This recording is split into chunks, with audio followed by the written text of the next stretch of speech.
Usually you can turn your work so that you're facing the right side. If you want to do it facing the wrong side, most people aren't going to notice the difference. So if you don't want to turn your work, that's fine. Okay. So here's what you're going to do. If you wanted to do a regular single crochet border, you're going to put 2 single crochets into every window. 1, 2, 1, 2. Every window gets 2 single crochets. 1, 2. Right?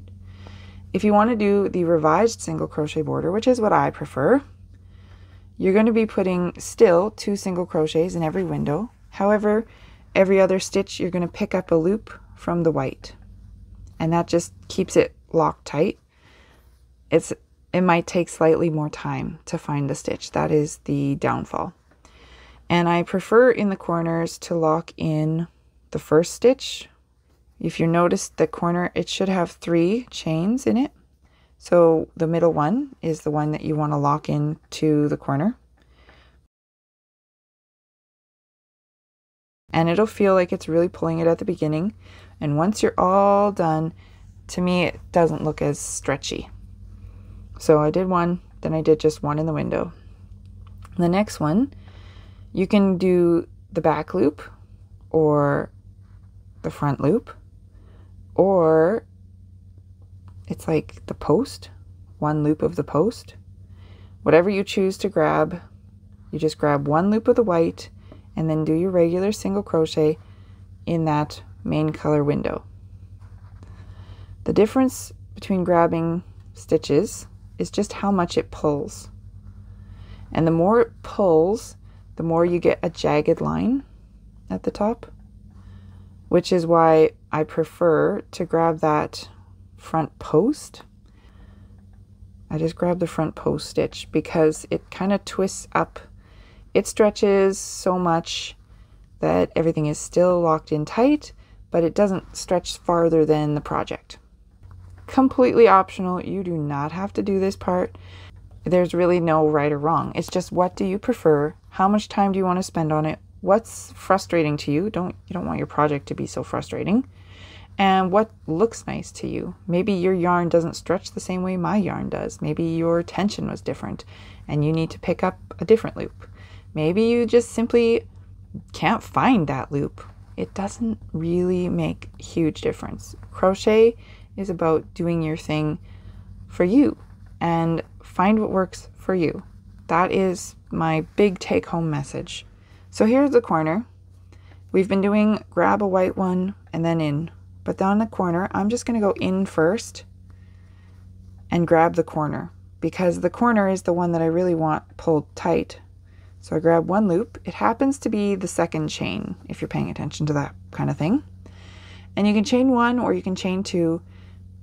I think chain 2 works good for my corners. Some people say that's too many chains. Do what you like, it's okay. Your next stitch is going to be this side now, doing the corner. It's the same white loop. Technically that loop goes into both corners stitches there.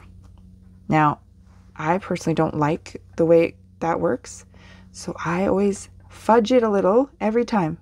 I'm telling you, that's how I do stuff. I go in here and I just pick up a different white loop, because the point of this is to keep that white one. Oops, see, I didn't get enough stitches or enough fibers of that one. The point of this, and then around the blue, I keep interrupting myself, I'm sorry. The point of this is to keep that white tied up against the blue, because I don't like to see through the windows. That's what I'm trying to prevent. And then here we can go back to our picking up a white one.